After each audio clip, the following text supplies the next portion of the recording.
This time, copy. And stay on loop until I verify that where connectivity is disconnected on the exercise side only. Okay, no, do not do any more inputs on the exercise side and stand by. I got Cheyenne Mountain on the line, terminating all exercise inputs. So, over, see if you didn't know that exercise. Oh, yeah. The Black Ops program, Able Danger, and the shadow government involvement. This morning we learned that the Vice President wasn't the only one sent to an undisclosed location on September 11th, that an entire backup government was and is still there and may be there for as long as anyone now at least can imagine. As well as much, much more. The government has lied about 9/11 repeatedly and used it to dominate the Middle East, while creating an evolving police state here, encroaching on civil liberties at home. And of course, building a new world order.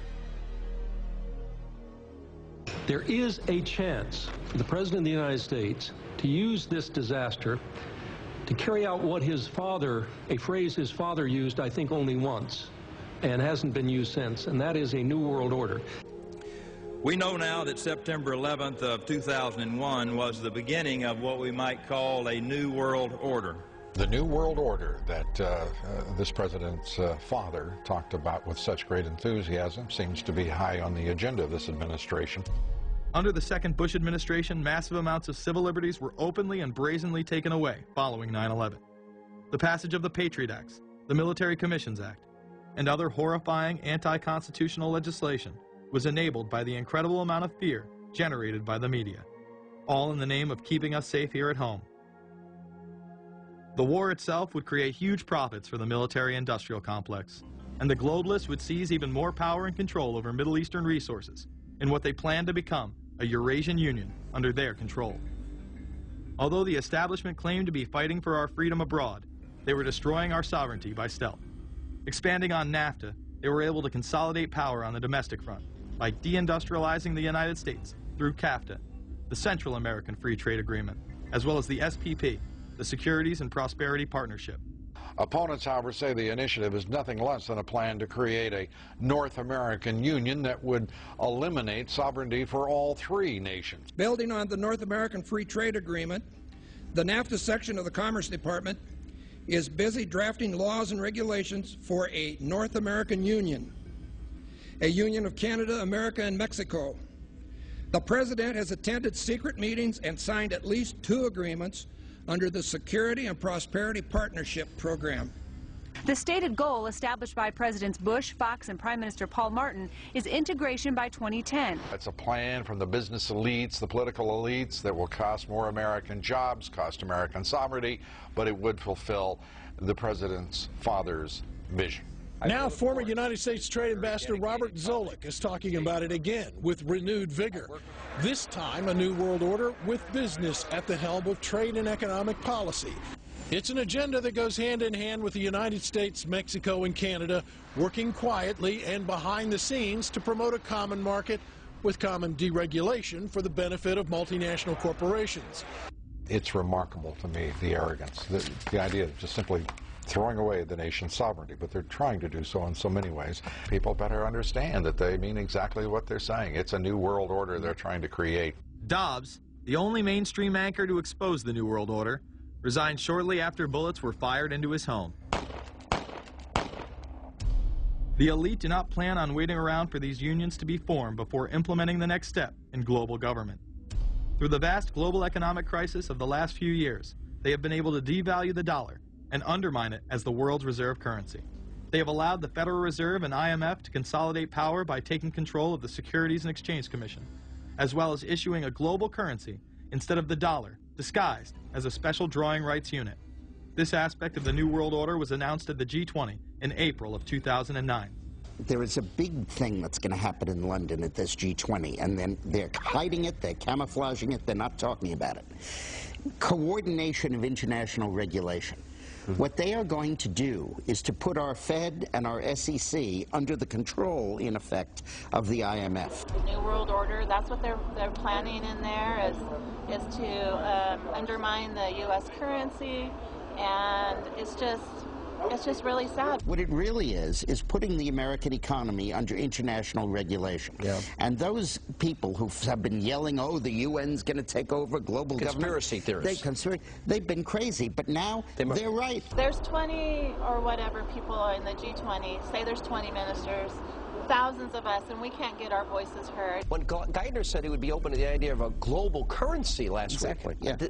Those conspiracy people had said and suggested that for years. Right. You're not wrong. Cash is becoming weeded out.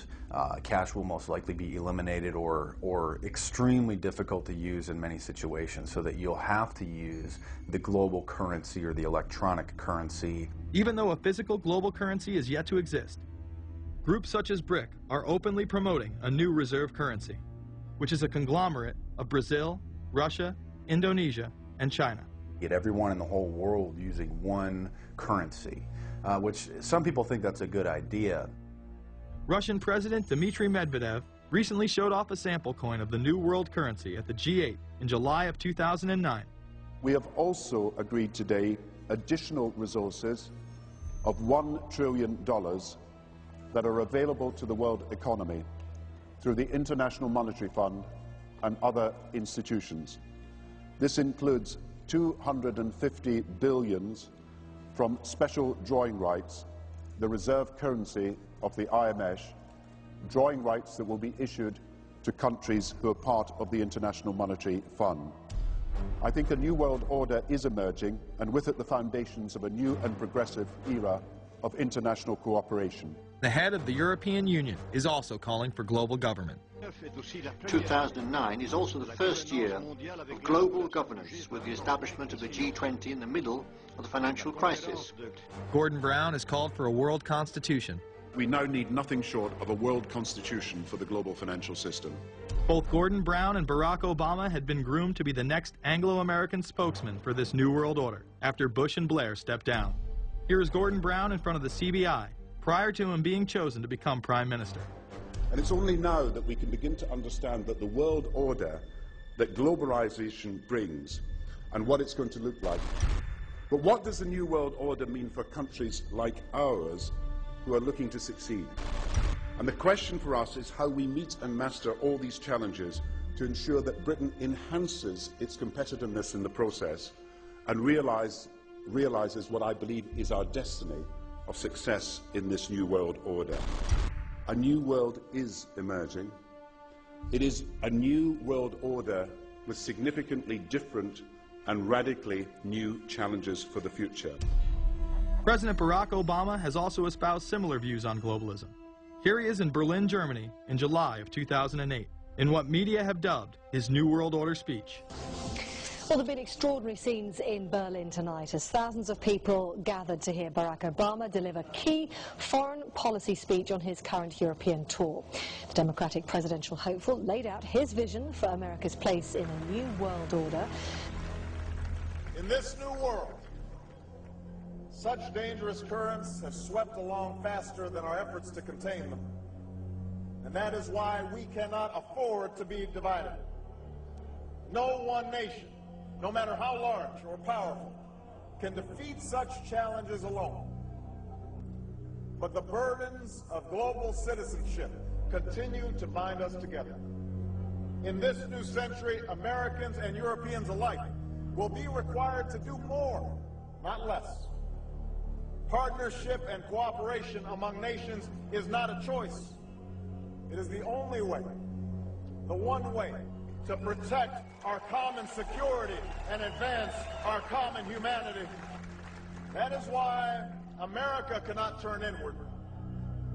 That is why Europe cannot turn inward. America has no better partner than Europe.